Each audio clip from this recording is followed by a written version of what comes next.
world moves fast. Your workday, even faster. Pitching products, drafting reports, analyzing data. Microsoft 365 Copilot is your AI assistant for work. Built into Word, Excel, PowerPoint, and other Microsoft 365 apps you use. Helping you quickly write, analyze, create, and summarize. So you can cut through clutter and clear a path to your best work. Learn more at Microsoft.com/M365 Copilot. This is it.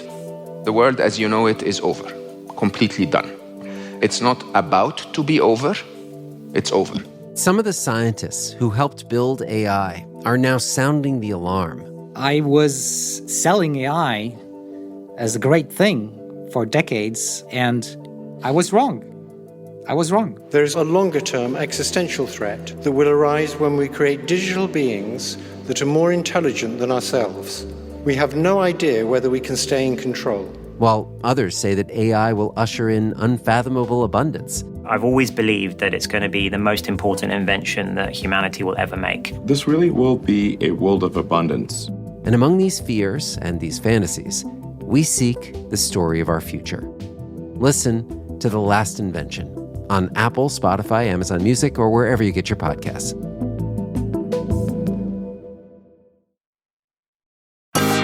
This is the TJ Show. Remember a while back, we connected with one of our amazing listeners. Her name was Izzy. Yep. And she lived in Rochester, New York.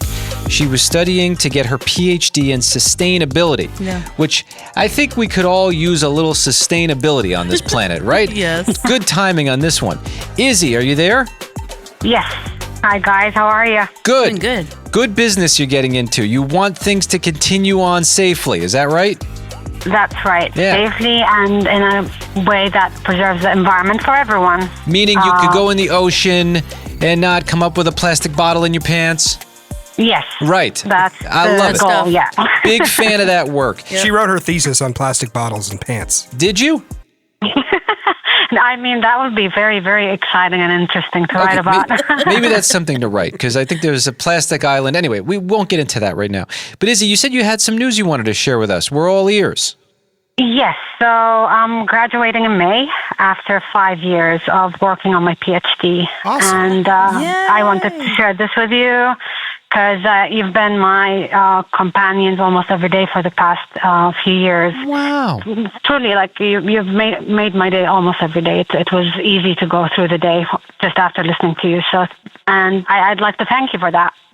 Izzy. Congrats. So that means we're all getting PhDs. Yes. And Jabo, we helped someone get their PhD. Oh, man, that's amazing. Jabo, I want to take this moment to talk about we're geniuses. And That we always sort of knew that, Yeah, but we're now brilliant. this just proves it. And Izzy, we're really excited that Top we of all our class. Yeah, we all got our PhD. This is great. How are you feeling?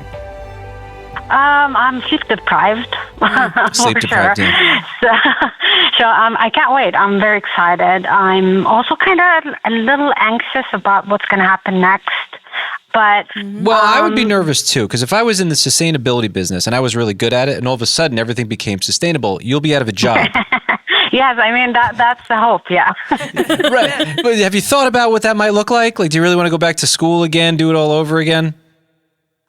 I'd probably give stand-up comedy a second try. Okay, good. A second try. That's awesome. Wait, did you try it a first time? I did try, and the PhD was my backup plan. So. Imagine she solves the world's problems, and then next on Kill Tony, Izzy. All right, get up there, do your best. Anyway, awesome. Izzy, we're so happy for you. Thank you for your very kind words. Thanks for even thinking of us to give us a call. I never even expected you to call back. I thought you'd forget us when you got all big. We'd hope you call back, but yeah, this is nice. Yeah, no, this is great. Yeah. And what a great way to kick off the weekend, right? Yes. Izzy, thank you so much for everything. Listen, you keep doing your great work. Keep us posted. Stay in touch. Don't let this be the last time we chat. Will do. Absolutely. And congratulations. Yeah. Thank Dr. you. Izzy. Dr. Izzy on the phone. Thank you. This is the TJ Show. What are you up to this weekend, Jabo? Unpacking. You know, my husband Archie and I just moved. Yeah. I feel like I take a while to unpack because I feel like I just put it in a box. You want to enjoy it in the box for And a I'm little just like, while. now I got to take it back out of the box? Yeah. No, Yeah, I it's crazy. feel that.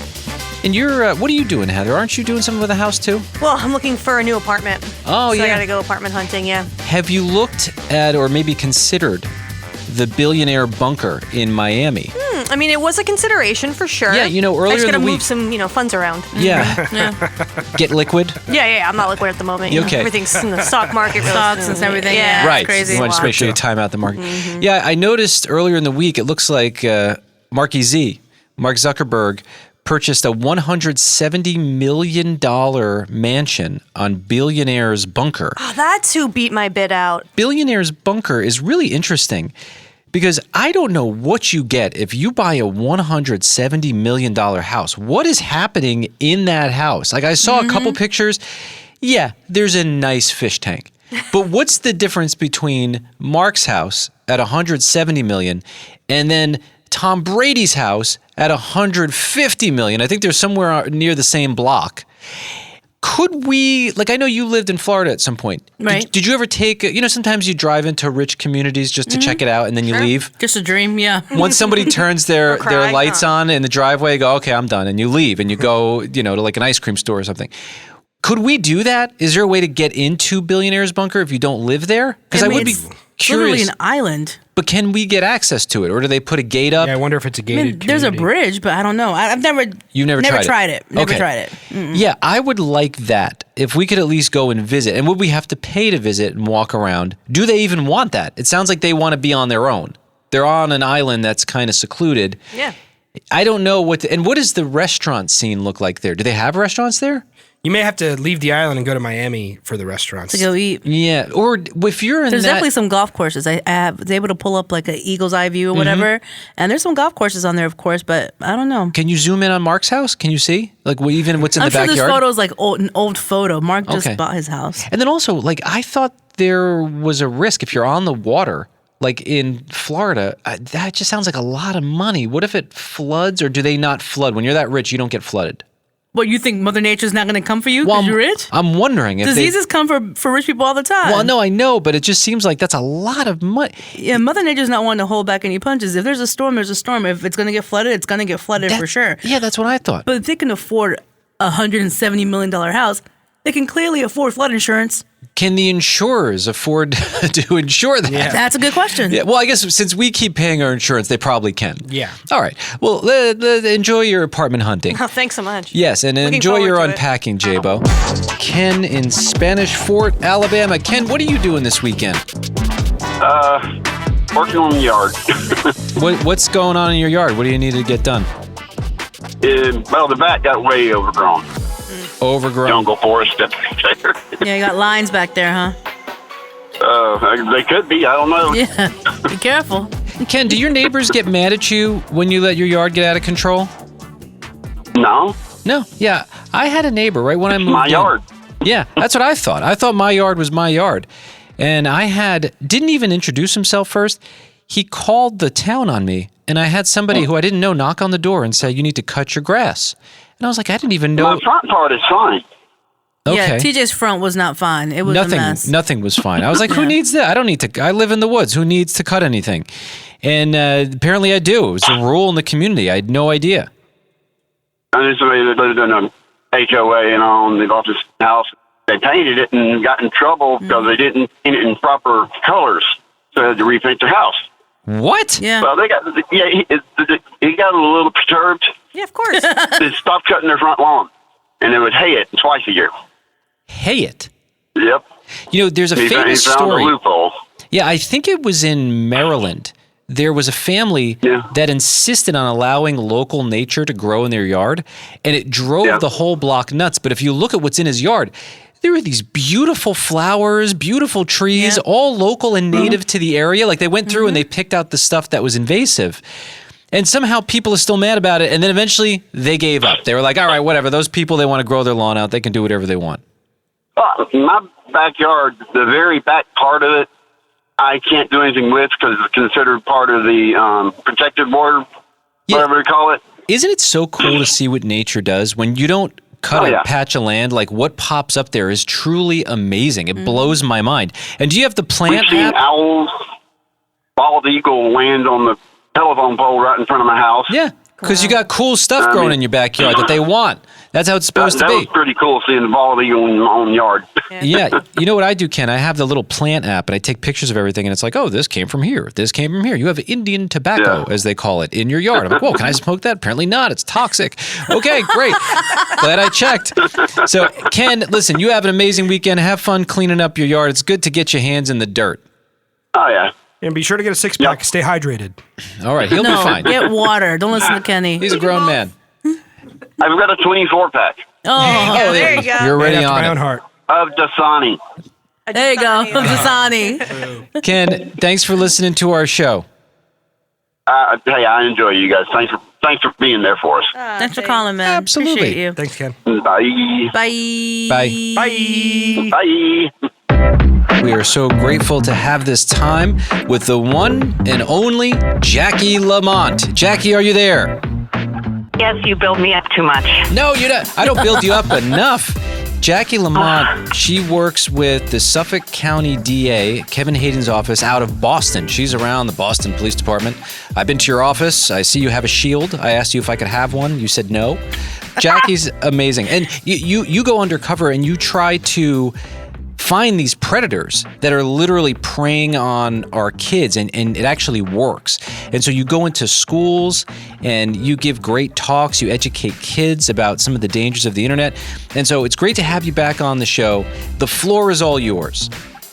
Oh, thank you so much, TJ. And as you know, the approach we take here is, the internet's not all bad, but there's many risks that go along with being online. And so, of course, we promote caregivers having really good open communication with kids, but that can be tough, and especially if you don't know what kids are using or what's most popular or what the risks are. So I thought I would challenge you all today. So what is the most popular app, platform, or site used by adolescents in the U.S. right now? Guess is J-Bo. I'm going to just say TikTok. I feel like that's low-hanging fruit. Yeah, that would be my guess. Kenny? To mix it up, Minecraft. Minecraft, okay. I was going to say Minecraft. None of you got it. Ooh. Okay. YouTube. And what percentage of adolescents do you think use YouTube or report using YouTube every day? 100%. 100%? Yeah, 100%. Good guess. Well, it's in the 90s. Yeah. Wow. So, yes, you're close. 97? Yeah. Yes, it's up to 97%. Yes. Wow. Math wizard over here, Heather. Yep. Well, that was a successful website they started all those years ago, huh? Right? Seems to have captured the interest. And so what do we need to know about this as parents? It can be a great place to learn and see things that are just entertaining and fun, but things can pop up really quickly. And then this is the most important thing. As the adult, you have to be calm and cool and just not freak out, because you just got to be, let's talk about that. Yeah. How did that make you feel? I like that you bring that up, because you've done the research, you've been in the focus groups, you've been in the schools, you've dealt with parents who have seen some of the worst things with their kids sparked by the internet. And you're sharing this great nugget of wisdom. Mm-hmm. I want to default to let's freak out and yell, right? Yeah. That's kind of what I want to do in my human everything. And it's not the thing that works. It actually shuts the kids down more, and then you actually don't have an open line of communication. So even that alone, if that's the only takeaway from this, figure out a plan. Where do people go to figure out a plan how to talk to their kids? So all of our websites, the CAC and the DA's office, have all kinds of resources. There's something that, while I was living in Boston, we would have you over for dinner, and we got to know you really well. And one of the things you said to us is, you really should think twice if you're going to let your kids go and hang out at a friend's house for a sleepover. Yeah. We've taken that road with our kids, who now my oldest is 11, and then I have a 7-year-old, a 6-year-old. They asked me about you recently. I was waiting for you to come back on the show. Can I play this interview for you? Oh, please. I can't wait. Willa, I need you to repeat what you just said. That's my 7-year-old. Who's my Aunt Jackie, and why did I never meet her, and why does she think sleepovers are bad? So we call you Aunt Jackie, and that's with your permission. Yeah, you met her. You were just really tiny. Charlie, do you know who Jackie is? Oh, yeah, the lady who says I can't have sleepovers. Yeah. That's all they know you as. Exactly. Exactly. I just want to know, why does she think sleepovers are bad? Yeah, well, guess what? I'm going to have her on the show, and I'm going to play this for her, and she can explain it, okay? Okay. Jackie, why do you encourage people to really think twice about allowing their kids to go to sleepovers? So we're all about lowering risks. You want to be able to trust people, right? And you can trust many people, but it's unpredictable. And sometimes people are in positions of trust, whether they're caregivers, family members, or, a teacher or a coach or something like that you would think that you can trust. And unfortunately, we see a lot of cases where kids have been touched or abused while over at someone's house. And you may not even think of older siblings, or you may not think, oh, this family might have a cousin over that day. You just never know who might be in someone's house, even unexpectedly. The people who you think are going to be with your kids, they might be fine, but it's maybe the unpredictable person that they're not even aware has this weird thing. Exactly. But in your office, you see an alarming amount of abuse happen because of these sleepover situations. We do. And what I'll also add, I don't know if I've ever said this, is now with kids being online, a lot happens at sleepovers online. So it might not even be the person in the house, but if there's 3 or 4 kids together at a sleepover and they connect sometimes with adults online, and those adults are getting them to share images, scaring them somehow. And so you don't know the internet rules or safety parameters or parental controls at everyone's house either. Right. Kids have ways around those controls. Jackie, we appreciate you. I love the work that you do, and keep doing it. And you're always welcome on our show. We have an open door Jackie Lamont policy here. We love how much you care and the great work that you're doing.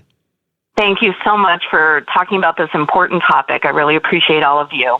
Thanks, Take care. Our news, it sounds different around here. Kenny reads through every story he can find, and then he brings us the most interesting ones. Kenny, what's happening on the planet today? Do you guys like onions? I do. Of course. What kind of a question is that? Well, what would you say is the worst part about onions? I like onions too. What's the worst part about onions? Stinky breath afterwards. Yeah? I think how long it takes to get them to be nice and transparent. You can burn them pretty easily. I hate that. Yeah. But you don't spend a lot of time in the kitchen, TJ, but I think a lot of people would respond to that question with, they make you cry when you chop onions. I don't know if that's a bad thing. It makes me feel alive. And I also think it's interesting that there's a little gas chamber inside of there that it's like a little chemical reaction from a plant that grew something. It's cool. But I also saw a video where a chef was telling a group of kids the proper way to cut an onion so you wouldn't cry. Okay. I just can't remember. It's like the opposite end of... Anyway, it's it's a certain end of the onion that you cut. Oh, okay. Not Good to the know. other. I'm sure we could look that up. Well, in Japan, they have developed an onion that doesn't make you cry. They call it the smile ball. I don't want peppers and smile balls. I want peppers and onions. And I don't like when they start modifying food and humans start changing the way the food is made. Let's just eat it. The onion was meant to be that way. You'll be fine if you cry a little bit. Yeah. Well, it's pretty cool. The baby. reason you cry when you Food baby. onions Wait, is that's something. Never mind. there's an enzyme in onions that reacts with the eye and it creates an acid, and then you start to tear to flush the acid out of your eye. So they created this onion through crossbreeding and hybridization, whatever that word Yeah, is. I'm out. And Right, they made it up. Yeah. They say it looks like an onion, it tastes like an onion, it just doesn't have that enzyme, so when you chop it, it doesn't make you cry. It's growing in popularity. It's estimated to sell 180 tons Okay, this year. good. Well, if you're so happy about it, you eat it. I'm happy to. You know, in a few years, that's all we're going to be able to find in stores. Right. Yeah, it's going to man. kill the original onion.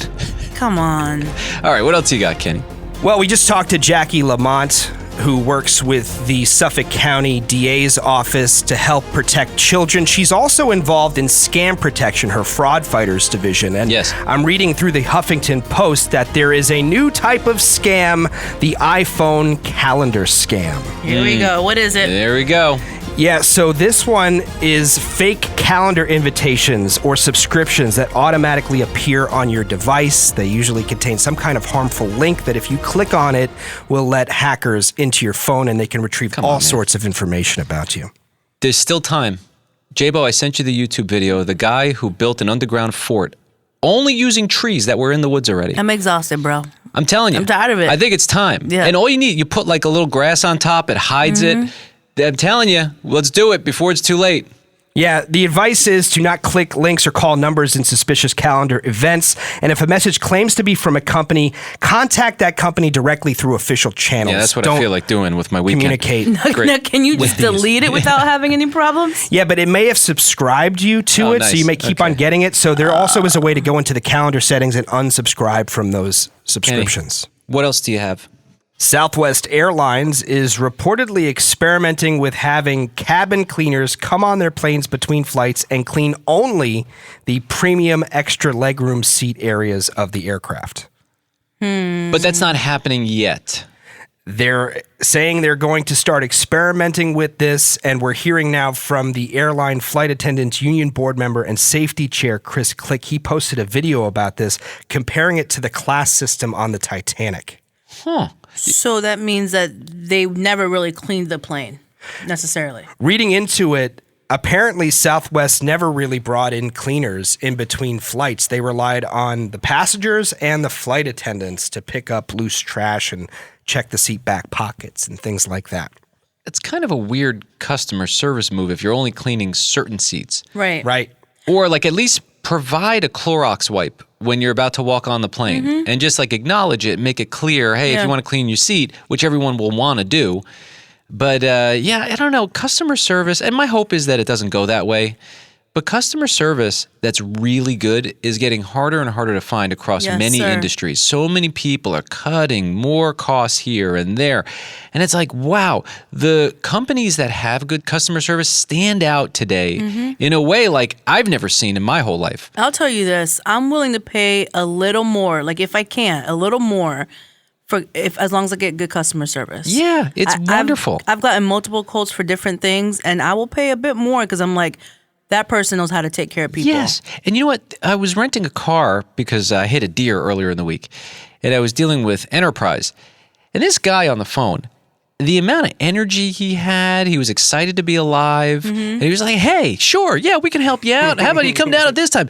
The guy, I'm like, dude, you want to fill in on the radio? Like, you got more energy than I do. And he was just like this great, I want to do a great job and I want to serve the customer. And it stood out to me so much where I'm like, oh yeah, of course, if I need to rent a car, I'll go to that place. And you know what? I've been rocking with Southwest for a long time. Like, I've usually only fly Southwest. I have the Southwest credit card. That's how you know that you rock with a certain company. So it's unfortunate to see how they're changing so much. Well, maybe they'll push back a little bit. You never know. You mean push back like they'll go backwards? They'll go, maybe this is a bad idea. Yeah, back to what they were. Yeah, Yeah, right. I hope so. Well, Absolutely. they're getting some negative press about it, so maybe this is the wake-up call. Little tap in the water and, oh, it's a little cold. Maybe we go back. Yeah, you don't have to be like everybody else. People liked you because you were like you. Now you're Yeah. like everybody else, and people are bothered by that. You know, speaking of great customer service, so I needed something at Home Depot, and I don't know what to do in that store. How would I know I love that store. what kind of saw I need? I love hardware stores. Yeah. And so I walk in, and this guy named Dave approaches me and goes, can I help you? I said, yeah. You just saw the look on my face. Absolutely, you can. I said, I need a little tiny saw. He's like, that'll be in aisle 10. You want me to walk you over there? I said, you know what, Dave? I really appreciate that, but I'm going to walk. You do your thing. I'm surprised you didn't go like, yeah, can you please hold my hand? Yeah. That would Can be you nice. carry me? Can Yes, I piggyback? I should have done that. He probably would have said yes. Kenny, what else do you have? J-Bo, I'm so sorry to report that Bahama Breeze will be shutting down its final remaining locations over the next month or so. What? Why? And why are you just saying that to J-Bo? What if I love Bahama Breeze too? You've never been to a Bahama Breeze. I haven't, I but love Bahama Breeze. I've heard about it for a while. There are people in my life who are big fans of it. Yeah, you go there for like your little happy hours. You go there to celebrate. You go there on a Tuesday for lunch. Like, you just go. They have great food. First it's Red Lobster, then it's Bahama Breeze. But Red Lobster made a comeback. Hooter. Are they back? Yeah, they're back. Oh, great. They're doing well. Well, maybe Bahama Breeze will come back. I don't ask think so. what Red Lobster did. So Hopefully. they're going to be shutting down the remaining locations. They're owned by Darden Foods, which also owns Olive Garden and Longhorn Steakhouse. Oh. So they're closing, I think, half of the restaurant locations, just going away. And then they're converting the other half into other restaurants that are already under the umbrella. Let me see So if I can find one. the near Bahama us. Breeze will become an Olive Garden or a Longhorn Steakhouse All right. or something Well, like that. we like those two, right? Yeah, I enjoy Yeah, but both they're of those. not the same thing. Like, You're right. Bahama Breeze has this like Caribbean food. Yeah, they're not with, going to like, serve you a drink with plantains. an umbrella in it. Yeah, they're not. What was the last time you went? I went there when I went to visit my mom in Florida a couple months ago. Okay, so you've been supporting. Yes. Okay. I'm true to this. I'm not lying. Spicy food there? They can have, yes. Yeah. I never got to try it. Never get to try it. It's early April or when the stores are going to close. All right, so you so- do have okay. an We'll be fine. opportunity. I have a couple weeks. Yeah. All right, I'm going to go 6 times in those weeks. Let's load up. Kenny, I'll take some for takeout. Put it in the back of my freezer. Right. Be there for years. What else you got, Kenny? Just a quick reminder, it is daylight savings time on Sunday. The clocks will jump ahead an hour. I hate this one. Oh, so much. What? I wish they would let us go back and then just keep it there. Yeah, well, there was that law that we discussed that was on the table, but I guess it didn't go far because we're moving up a full hour on Sunday. Don't do it this time. Do it when we go back. Yeah, I love it. But yeah, so be sure to set your clocks and take into consideration that you'll be losing an hour of sleep. I wonder what it'd be like to live in Arizona. You don't have to deal with this. Actually, I like to live in Puerto Rico. You don't have to deal with it either. Really? And you get paradise. How about that? Yeah. Okay, maybe there's some places to look out for. Kenny, what else do you have? The World Baseball Classic starts today. 20 international teams competing in the baseball tournament that happens every 3 years. Team USA is the odds-on favorite to win, followed by Japan and then the Dominican Republic. So games start today. It's an 11-day tournament. Excellent. Awesome. Kenny, what else do you have? Earlier, we were talking about Meta founder Mark Zuckerberg's new $170 million home on Billionaire Bunker outside of Miami, Florida. Well, it turns out that is not the most expensive home ever sold in the United States. It's not even the most expensive home ever sold in Florida. The most expensive home ever sold in the U.S. is a penthouse apartment just outside of Central Park, sold for $240 million.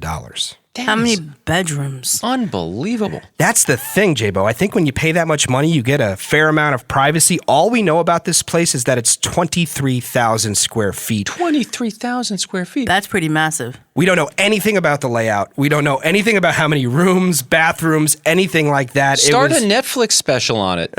Do like a 16-episode series, one room at a time. Wow. And that's just like the bathrooms. I bet you it's like 2 floors. Like this penthouse has to be maybe at least more. 2 floors. Well, I think when you've got that kind of money in those big apartments, I think you can like buy multiple units and then you combine them. 23,000 square feet. That's a lot. wild. I lived in like a 600 square foot apartment when I was in New York. And you paid quite a penny for that, I'm sure. Yes, I did. But I'll tell you, compared to that, that's like their closet. Yeah, this was bought by billionaire Citadel founder Ken Griffin in 2019. As far as Florida is concerned, the most expensive home ever sold there is a waterfront property in Naples, sold for $225 million in April of last year. And the crazy thing about this one is it's got a 99.9% chance of flooding, Of according course it to does. the EPA. Oh, okay. Well, hope they don't put that on the real estate listing. Well, Kenny, somebody bought it. What else do you have? Well, the Paralympics are happening right now, and there's another curling scandal. This time it involves curling stones being stolen from the games. Aren't those heavy? They're 44 pounds each. They also wow. cost close to $1,000 each. They say a full set costs $15,000. It's because they're made with a special type of volcanic granite that only comes from one island in Scotland. Well, you can't deflate these things. No, so you you're going to have can't. to take them, you know? Yeah. Well, I would start looking for the people who have muscles. Let's start there. Right. It takes a lot to lift those. Yeah, thankfully they do have spares, so it didn't affect the competition, but it is another curling scandal at the Olympics. What else do you have, Kenny?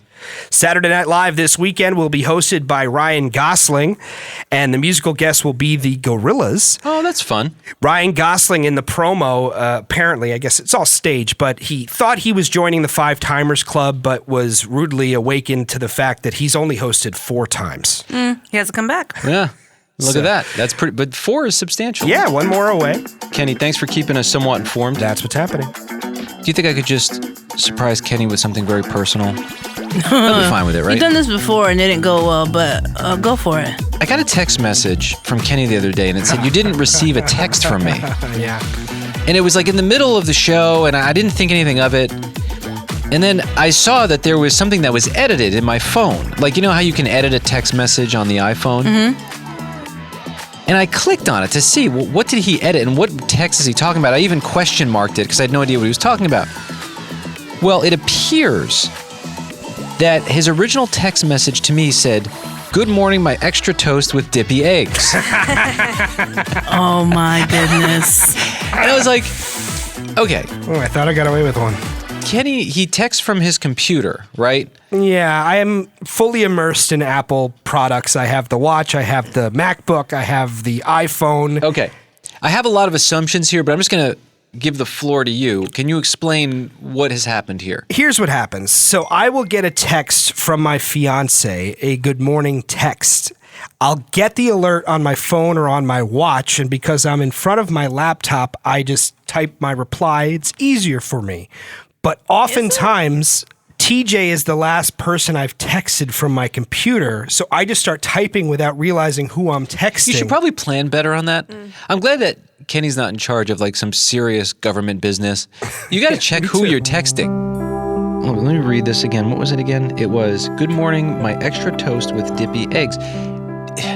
Well, I guess it's... The extra toast with dippy eggs. It's an inside thing. Do you think she could like that? Is there any chance she likes that? Well, he just said it's an inside thing, so she probably does like it, which means he's probably called her that before. Okay. We were just about to head on our anniversary weekend trip, and we were going to go to her favorite diner where she orders dippy eggs, which is, you know, over easy eggs, with extra toast. And so you call her that? Well, that time I did, yeah. Okay, so it was like sort of, so it's not a regular thing. Now you put her business out there. No, I sometimes, I'll mix it up. I give her cute pet names. Depending on the day, it could be anything. Heather, anything? Yeah, no, I mean, my husband does that too. Peanut butter cut, like stuff like that, yeah. Do you want me to give you this morning's? No. Yeah, no. Actually, yes, I want to hear All it. right, go ahead. I said, "Good morning, my beautiful space princess." Okay. For our anniversary, it actually has more to do with Star Wars. I gave her this Star Wars pillow that has Han Solo and Princess Leia. Princess Leia says, "I love you," and Han Solo says, "I know." Oh. So she called me Nerf Herder, and then I called her my space princess. You guys are cute. Had enough. Cute. Together. Yeah. We're perfect for each other. All right, well, you guys have fun with Yes. that. And thank you. I'm happy to be your extra toast with dippy eggs. Yeah, you're my second This choice. is the TJ Show. Got to be careful who you're texting. It seems like these stories have been popping up, especially over the last few weeks. You remember the $17 million Pokemon card that sold last week.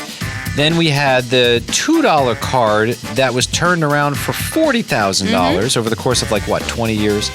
Then there was a story about someone who drilled a huge hole in a wall next to one of these Pokemon card locations trying to steal these things. Yeah, not trying. Oh, they succeeded. Yeah, I'm amazed that there's such a demand for these cards. It doesn't make any sense to me, but then again, I'm not a huge Pokemon fan. Kenny hit the streets and asked some people, if you had to splurge on something where you weren't caring about the money, what would it be? This is a fascinating little experiment here. If you had unlimited money, what's the one unnecessary thing that you would buy? Probably a private jet. I feel like that's an easy answer, but I feel like you can do so much with that. Would you want a private jet, J-Bo? No, thank you. Kenny? Sure. Okay. And then I also want a basketball court in my backyard. I think I would do that too. For me, I would have a bowling alley. That's a great idea. Installed on my yacht. Wow. All right. That would change the game, wouldn't it? I think so. I mean, how do you balance that? Probably some crazy pair of shoes that I've always wanted to get or something like that too that I definitely don't need and probably would never wear, but it'd be cool to have. Are you a sneakerhead? I used to be. Now, I J-Bo, feel that. current sneakerhead, Yeah. what would be your dream pair? If money was no object, what would it be? The only one that comes to mind right now are the Virgil Abloh Jordan 4 Off-Whites. What do they go for? In the thousands. Like the off-white Jordan 1s or something like that. Wait, is that the same one you're talking about? No, but I have a pair of those. Ooh, look at that. You're already there. I cannot pull those off, but it'd be cool to have in the closet. J-Bo, the co-host on our show, I think she's about 130 pairs deep. That's insane. Some people are like that, and she loves them. Yeah, of course. Oh, he sounds jealous. Yeah, there you go. Some people are like that. You wish you was me, bro. Well, you got the shoe that he wants. Yeah. And they can wear them all the time too, and it's nice to have options, I guess. But 130 pairs is a lot of pairs of shoes. Okay, so there you go. No, he's right. It is a lot. What's the one unnecessary thing that you would splurge on? Ooh. Probably shoes. Whoa, looks like Hey, look at yes, queen. I feel like I would have like a shoe for like every color, like every style, like a heel, a nice little Jordans. Because why not? Well, I guess the Jordans come up quite a bit. Yeah. People love those Jordans. How many shoes do you own now? Probably like 12. J-Bo on our show. What's with you spreading J-Bo's business? Throw me under the bus. And 12, that's a rookie right there. She has, I think, somewhere between 120 and 130 different pairs of sneakers. How does she have room for all that? She has a dedicated walk-in closet for all of her shoes. Good for her. Now, is that Why she sound jealous too? Y'all should be applauding. Yes. If that's what you want in your life, that's a goal to reach. There you go. Good for her. Yeah. So it turns out shoes is what people want the most if they Apparently. could spend carelessly. This is the TJ Show.